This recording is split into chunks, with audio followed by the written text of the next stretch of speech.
Fresh off his track day win, Ed suggested that we needed to cool off, so he escorted us to his stomping grounds. The amazing and picturesque back roads of northern Georgia.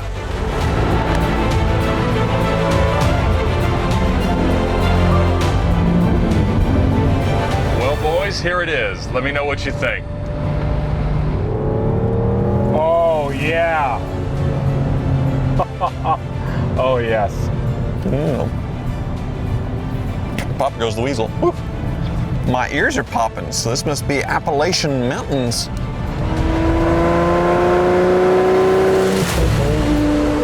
We were on some of the best roads in the country, each of us with our dream cars, driving them as they were meant to be driven. And this made Ed come across a bit philosophical.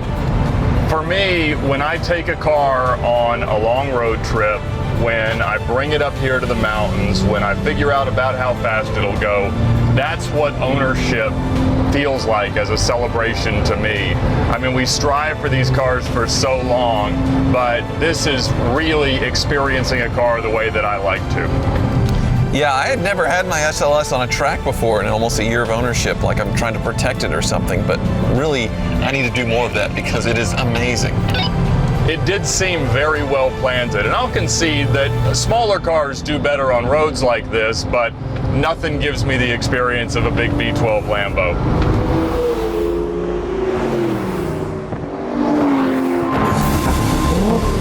Honestly, this is not a track car, but up here in these mountains, this is the perfect car. The Murci is way too wide, and your car is, I don't know, a little too clinical. What's wrong with my car? This is the perfect automobile for this. Freddy, I will grant you that. The DBS is a great touring car. It's got a wonderful engine, a wonderful transmission. It doesn't have the cutting edge of technology, but none of these cars do at this point. So I will agree that on a day where you're not trying to go as fast as you possibly can and all you want to do is enjoy the car and enjoy the road, it is not a bad choice at all. And Daniel Craig is my Bond too. Sorry, Sean. But honestly, do you think at this point, as much as you've jacked up the value of that car, if you were paying retail for it and having to deal with all of the potential maintenance nightmares, is it worth it? Honestly, I think so. Not just because I think the values are going to continue to climb, because I probably am going to need a clutch pretty soon. I'm going to need the periodic valve adjustment. While it's out, we'll service absolutely everything. And that bill will run me about $25,000, and it'll probably put the car down for 60 to 90 days as we wait on some parts.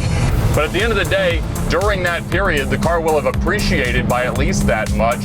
And when it gets back, it'll be as good as new. And so I think it's okay to buy the car at whatever it is. Now, I don't know that I could personally afford what the car is worth today, but I'm glad I bought it when it was free. Lamborghinis aren't free, Ed. You're just doing it wrong. Yeah, I get it, and I love gated manuals just as much as you are, but I don't see the $250,000 difference between my Murcielago, say, and yours. I don't understand. I know it's rare, but just looking at it from a dollar standpoint, you could buy 2 more Murcis, have 3 of them for the price of 1 gated manual LP car, and is it just that much better? I'm gonna go ahead and answer that question. The answer is yes. It is 3 times the car. When you can choose your own gears and you can do the clutch work yourself, it just feels so much more alive. But it's just like asking, is that McLaren that we drove worth $20 million relative to this car? Obviously it's not, but it is worth that within the world that we live in and the economics that are in play within the car industry, and it will continue to appreciate in value. And so it was never a wrong decision to own that car today or any day since it was built. And I feel like the same thing is true. So I think we should do something to kind of prove how good our cars are to each other. I think we need to swap cars. So Tyler, why don't you take Ed's car, because you want to know what a true gated manual Murci experience is like. And I'll take your car because I'm not too hot on the SLS, but I think I can be swayed. And Ed, you can take my car because the DBS manual is just the best car up in these roads. You know, you guys could say something nice about my car. It's not that hard. Please. It is a beautiful C-Class. Yes. Okay. Well, how about that? What do you think? Beautiful, Ed. I've had a lot of fun up here. I'm glad you enjoyed it. Oh yeah. And we finally have the right cars. AutoTempest gave us 5 chances now, and we got it right the final time, but I guess you guys can get it right on AutoTempest. It's the best way to search for a used car, combines all the major listing sites into one search, and you searching for cars, a fun thing I do every day, makes Car Trek possible. So definitely go check it out in the link in the video description below. We should trade cars. Yes, I can be do kind. that. Yes. Oh. And keys, Keys in it, but you're going to need a little bit of explanation. So, all right. You know, if it starts to misfire, just key off and back on. It'll usually reset everything. Just the Control-Alt-Delete. The car blue screens. Sometimes, yes. Lovely. Easy on the clutch, obviously, and no full throttle shifting The clutch if is you can going, avoid yes, it. The we know clutch is that. going. All right. Don't think about the technology too much, and you'll enjoy it a whole lot more. And, you know, she's not perfect, but keep her that imperfect, no more or no less imperfect, and then we'll be good to go. How do you listen to yacht rock in here? Oh, you don't need to listen to anything other than that beautiful V12. Yeah, there's a hole. Have fun, be safe, It's a and be deep hole. gentle. I'm fisting the hole. Tyler, how do I get in? There's no graceful way to get in that car. Every way is wrong? It's like the Hilton thing in Britney Spears. That- Okay. Yes. Thank God I'm not wearing a miniskirt. Right.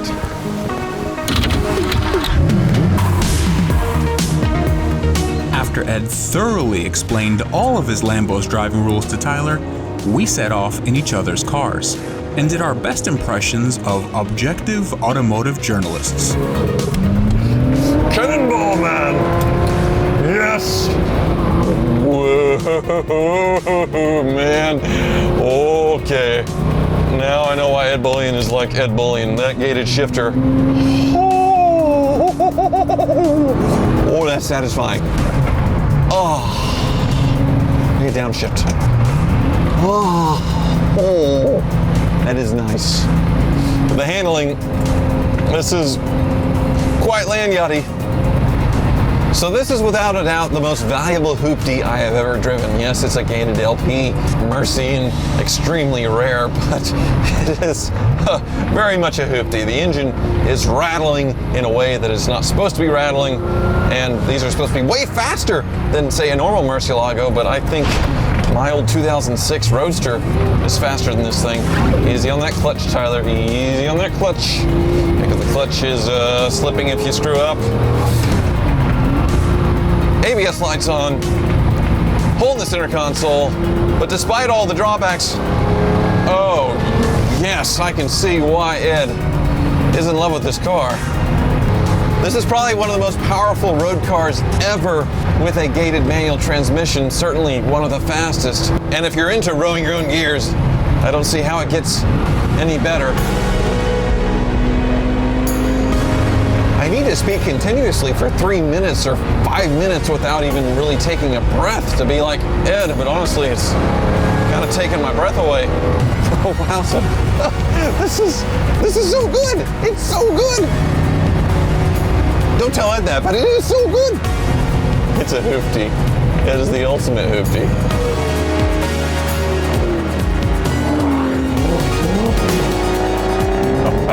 Freddy, I'm not sure the clutch is exactly where you want it to be, but we'll find a gear and stay there.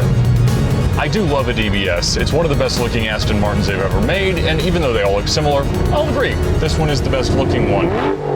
It is a great car to dream after. It's not my personal choice, but you would never be wrong to want this car. I love the sound, and I love a lot of the things that Aston Martin stands for as a brand. These brakes are not as good as my brakes. Holy cow, the body roll. Coming straight out of that, this thing is not much of a car. From a performance perspective, it doesn't measure up to either of those cars, but we've proven that in this series. But if you just want to enjoy a day like this and a road like this, there's nothing wrong with it. It does everything you need it to. It is a car that you could comfortably use every day, and I like that about Astons, but every car is a daily car if you try hard enough, even my Mercy. But the thing about this car is that most people can't tell it apart from a $30,000 Vantage. And that would bother me a little bit in owning it, to be quite honest. That was Freddy's first Aston Martin. He bought it from Doug DeMuro. But today, anybody with a stimulus check for a down payment and enough homeostatic fortitude to fill out a credit application can wander into a buy here, pay here lot and probably buy themselves an Aston Martin. And if that's their dream, they certainly should. But when you showed up at an Aston Martin Owners Club gathering or parked in that section of a car show, I don't know if you'd be quite as proud to pull that DBS key out of your pocket and get in to go home. This car, of course, does have a good bit more technology in it. The Murci is like Joe Dirt telling Victoria's Secret models how to walk. There's just not much that the computers are doing, and I personally like that. But this also has a restraint there in a way that I think will make the car nicely timeless. It's a stick, it's a 2+0, it is the right DBS to own. All right. There's some pops and crackles. This is a hot boy car. It has a really great noise coming out the back.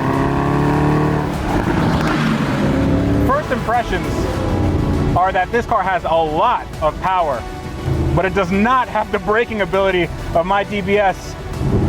Oh, it needs the carbon ceramics.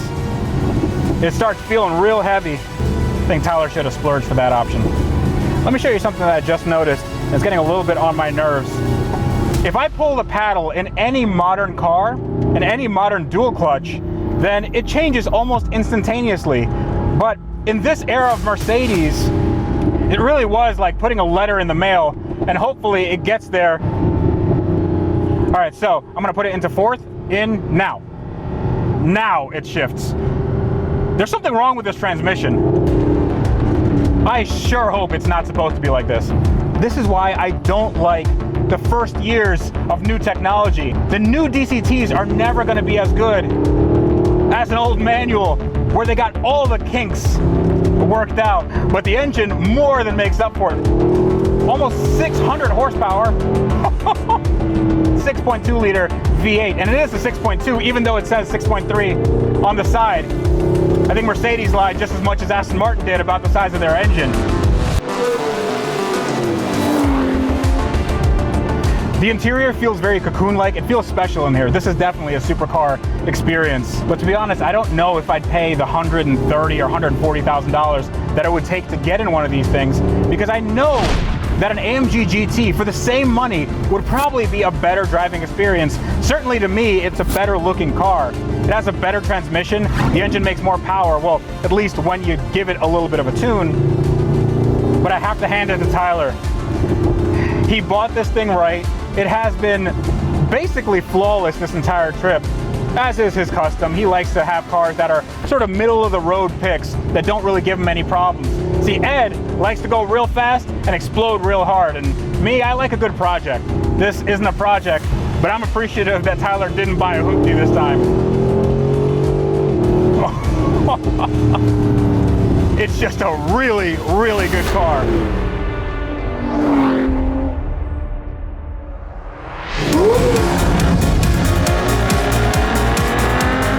So what do you think, sir?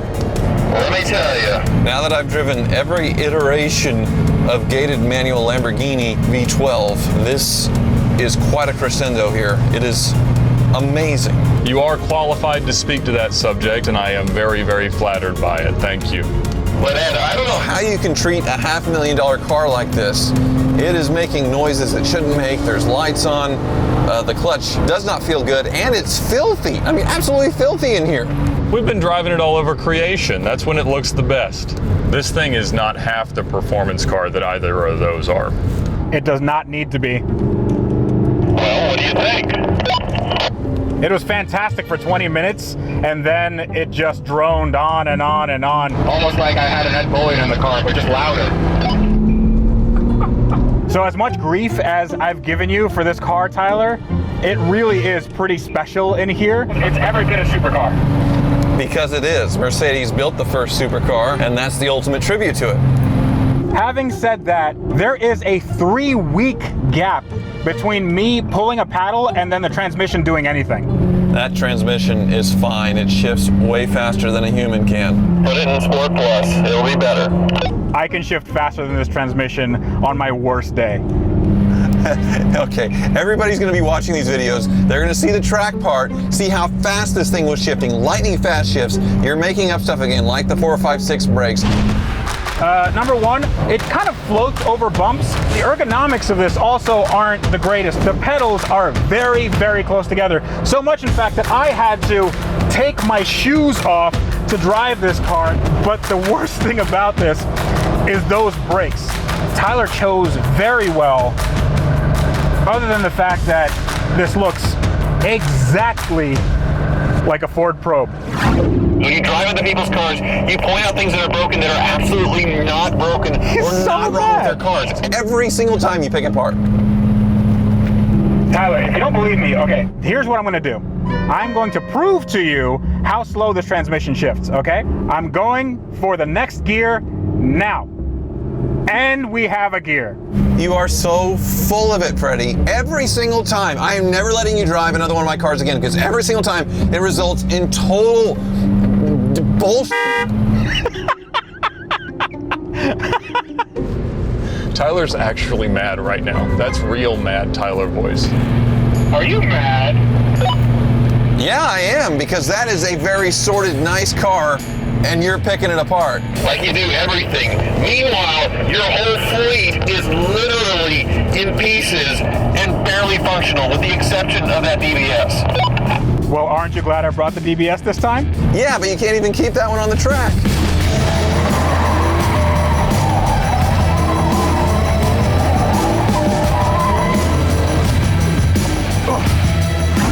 You can't even drive a car. Let alone be qualified to speak on how one shifts.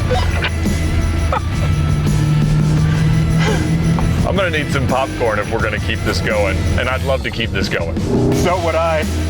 I think Tyler's getting the red mist. Well, it makes sense, because Freddy's life on the internet before YouTube was just trolling people, which is exactly what he's doing now. The troll face accomplished. Tyler, your car is lovely. And you're a lovely person, but you're also a troll. And I am feeding the troll. That's incredible.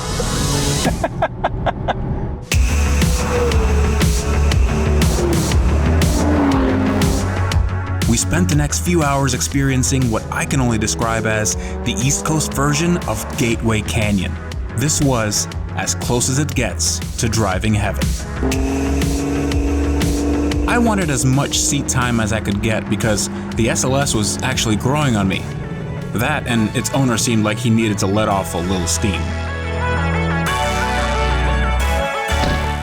Freddy, you're gonna be the first person to get stabbed in the neck by a Volkswagen key unless you say something nice about my Merc. Okay. That was incredible. It's a fine car. It's a fine automobile. Thank you. Okay. As much grief as I've given you for all your cars, you tend to get the middle of the road stuff that makes it.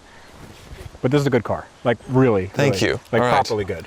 Switchblade disarmed. And I still think you're running a massive pyramid scheme on those cars and the values. It's absolutely ridiculous, but it is an incredible car. It is the ultimate hoopty. I loved driving it. I would not pay $500,000 for it though. Somebody would. Yeah. So how was your experience in my DBS? I had the full Bond experience, and I love it. I mean, you have the right spec, and it's a lovely car. I don't think it's quite as athletic as either of these, but I did enjoy it. Yeah, I think it's a perfect GT car, but there is a little bit of leeway in some subjectivity there. But dude, I'm hungry. I'm like really hungry. Is there any place around here we can eat? Well, not right here, but we got some more terrific roads, and then we'll head back to my house. You're not cooking. No. Oh, no, we got the things you microwave or whatever. That'll Perfect. Let's roll. With our eventful week behind us, each of us was filled with gratitude for the insane experiences our cars allowed us to have. Chattering back and forth on the radio wouldn't have sufficed for such a profound subject of conversation, so we gathered around Ed's fireplace and reflected on how making silly internet videos about car adventures had changed our lives forever. If I told you 10 years ago that you would have a garage full of dream supercars, not just hoopties, would you believe me? Yes. Well, I mean, no. 10 years ago, I had a plan. I was opening up my car dealership, and I was going to be flipping cars and work my way into that. That was the goal. It turns out I am a terrible businessman, and it failed horribly. So I ended up going and flipping burgers for many years until YouTube started, and hello, gentlemen. It seems like you know what you're doing as far as YouTube. I don't know. I certainly don't know what I'm doing. I'm just riding on your guys' coattails and apparently getting somewhere. You had the first traction of any of us on YouTube. Yeah, but I didn't know what I was doing. I still don't know what I'm doing. I always put out a video, and I think I worked really hard on this video. And then 6 months later, I look at that same video and I go, I hope no one saw that video because it sucks. Oh, Ed's the one who really has it figured out because he's built a whole channel on spending no money. Ed seems to be the adult in the room, and he always has things figured out, even if I know for a fact that he has no idea what he's doing. Well, that's more often than not the case, but this is the only company where I can be the adult, so I appreciate that opportunity. Well, this child usually ends up winning, but this time it's certainly No, it's not Tyler debatable. wins.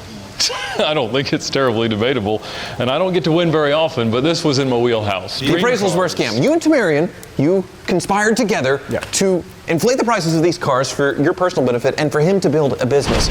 This car, because it is so nice, I'm gonna call it 410. I'm gonna call it maybe even 450. Why not call it $1 million? Why not $1 billion? Double it. He started this app to manipulate the values of this exact car. I would not call it manipulate. I might.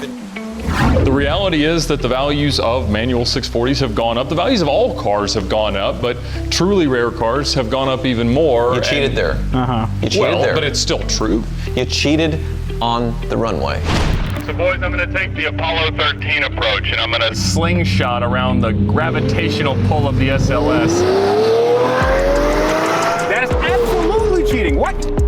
160. Woohoo! Yes! 60. In your face, in your face. Wow. Gotcha. You cheated. My car's faster. You know it. Well, It's faster. maybe you got me there. I did take a little bit of a long way around. Yeah. All right. But the race at the track. I got you there. You chose the wrong car. You dealt with it the wrong way. It crashed. It didn't crash. You left it in reverse. Yeah. That was amazing. That was a big mistake. That's the funniest thing I've ever seen. That was a big mistake. You sprinting towards your own car. Old Talladega Nights.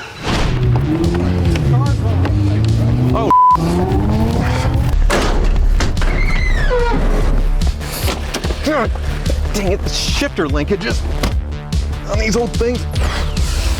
I am so far behind now. Had that not happened, I would have won. You were already pretty behind. And it kept up on that first lap. It didn't keep up. You were blocking us. You were all over the track. I thought you were going to flip over. Gotta hold them off. Oh, whoa, Tyler. Holy cow. He's blocking us. They'd be suicidal to pass me like this. No, I was driving the heck out of that car. Oh, that's driving? Obviously. If that was driving, please never drive again. And the police pursuit was so obviously that you were going to win that. Whoa! Here we go. Nothing raises the hair on the back of your neck quite like seeing some blue lights in a mirror. He's gonna be 635. I got away pretty fast. That S4 is not long for this world, but somehow it made it to where it needed to go. I cannot believe Well, it. it's still faster than an F-150 EcoBoost with about 3,000 extra pounds and boiled brakes. So Freddy, you got 0 points, even though there's no points in this, but you won nothing. Nothing at all. But I still think that I brought the best car. It was nothing. I don't care. You know what? I don't care. Because the stakes were not that we have to sell our cars. That doesn't matter anymore. So we all are participation trophies for everyone. So I guess Ed wins. I mean, this is your car trick. It's about time. Yeah. I was overdue, I suppose. The SLS is a formidable sports car. I will agree with that. It may be a C63 underneath, but it has its cool doors. It has a lot going for it, and I understand that. And likewise, Freddie, I understand the logic behind a DBS as a dream car. Sure. It's got a presence to it. It's a special thing to be in, and it's very, very useful. Much more useful by most automotive standards than the Mercy would be. Yeah, obviously it's not the fastest thing in the world. There are sportier cars out there, but that's not what Aston Martin is ever about. But I think between the three of us, we can all agree that the ultimate supercar is the one we drove in the beginning of this series, and that is the McLaren F1. Oh my gosh. How did that happen? I'm too scared to drive that. I'm also too scared to drive it, but I feel like we all did it as a team. Yes, we all sweated. We all left a lot of DNA in that car. Yeah. That car has more of our DNA in it than Tyler's back seat after bingo night at the ranch. My goodness! I just farted in the McLaren F1. I just did something else you're not supposed to do in a McLaren. Yeah, you're driving it. Yeah, that's what I meant. Oh. I never imagined that people clicking and watching a video would result in me having a collection of amazing cars. It makes no sense. It still makes no sense to me. You know, I have to say that this most recent chapter has been so special because it's not just me and the cars, it is the community. It's all of these things coming together to enrich the ownership experience, both through the drives we get to go on, the adventures that we get to have, the friendships that we've built through it that we never would have had apart from it. And I have to say, that's been the huge blessing of YouTube. I mean, we started it as a way to promote the VinWiki app. Oh yeah, I remember. Now it's the job, and it's a great job. And I know for me, like finding those moments of contentment in my previous career, they just never came. Like I was always striving for something else, but I mean, this is everything I've ever dreamt of doing, and I couldn't have any more fun doing it. Yeah. Well said. Yeah. So now it normally ends, we sell our cars. We're not selling our dream cars. So game over. Hold on. I got a text. Are they listening? They have to be listening to us at this point. I don't know. It's almost like they... This place is bugged. It says, congratulations on making it to another finish line. Each of your adventures seems more extreme and insane than the next. We're excited for what Car Trek still has in store, but there is another once-in-a-lifetime experience to await this series' winner. Yes, it says, instructions are to follow.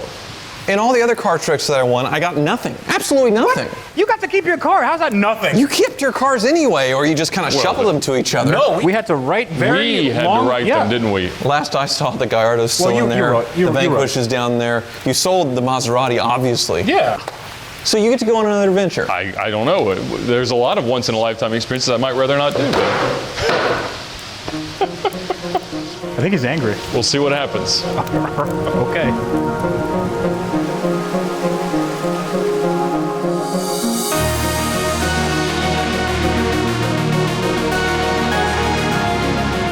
Despite Tyler's tantrum, an adventure that started out with all three of us in a McLaren F1 couldn't end right there. And AutoTempest had quite the epic bookend in mind. So we are here in lovely Lake Charles, Louisiana. AutoTempest told me to come out here for the Chennault International Air Show. They partnered up with Precision Exotics and Stacy Newman Events to give me another once-in-a-lifetime opportunity since I won Car Trek 5. And they've got it set up for me to go out in a brand new McLaren 765 LT, but we're going to be doing something very special. We're going to race against a MiG fighter jet. Now this is the lightweight, track-focused version of the 720S that is the newest, latest, greatest thing from McLaren. It's got 755 horsepower, and versus the McLaren F1 that we started the series with, this car should be better in just about every way, except for in top speeds. It's my first time driving one, and they said that there's a pretty good chance we're gonna clip 200 miles an hour here. How cool is that?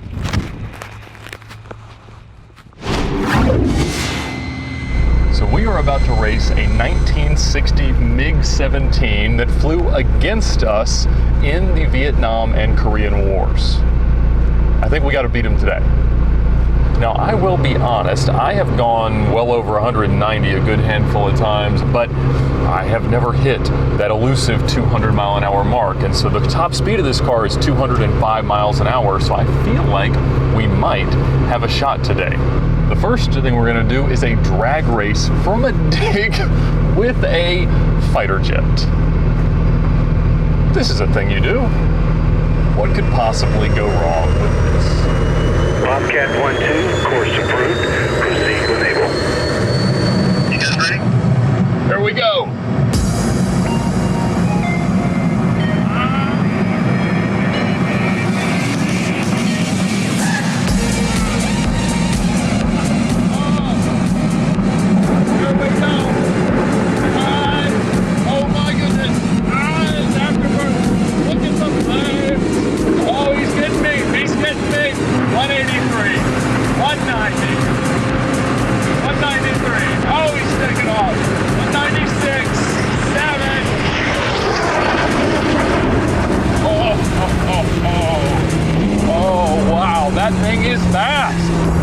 fast, but that is fast.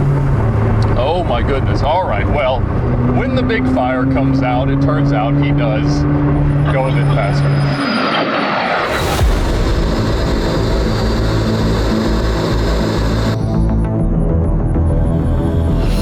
Now we're gonna try it again. He's gonna fly down and we are racing to the tower. Ready? Here we go. Ready, go, go, go. Here we go. Clear for takeoff. Let's get 200. I don't see him yet. Here we are. Wow, this thing is planted. 180. 190.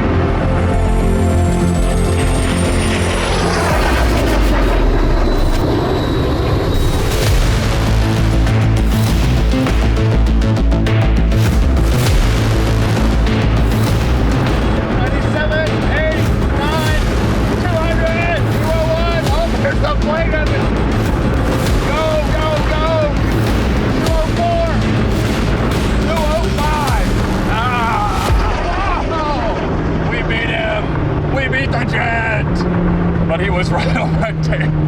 Seeing that thing in your mirrors is really something.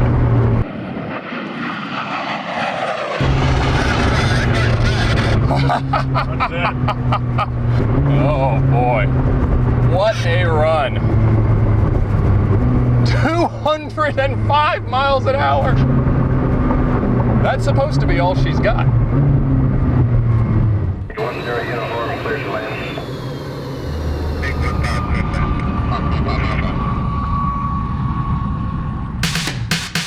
Oh, yes! What a car and what a drive.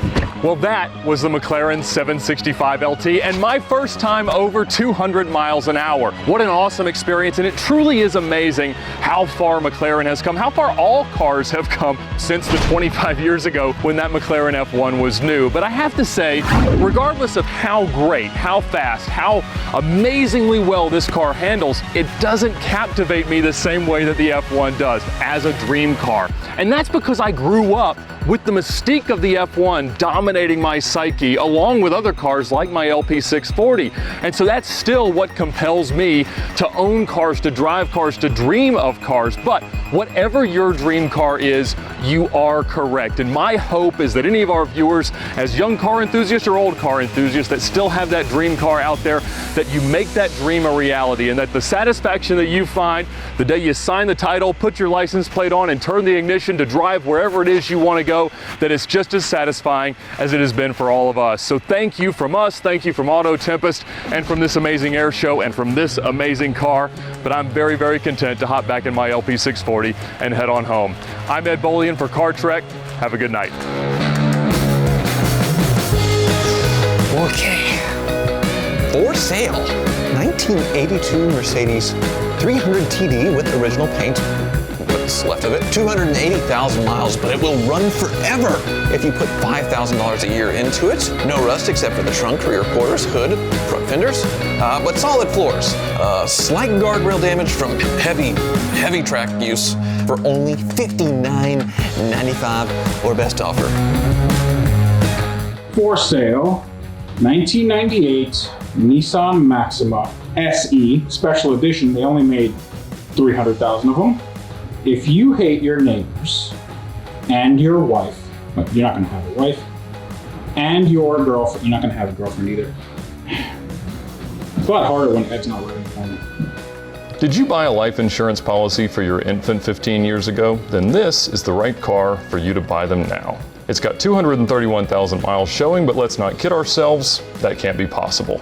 The turbos are still intact despite every effort of prior owner to over-modify the car and make it unsafe. The ants that remain are fine. Jerry is their leader. He prefers voodoo chips.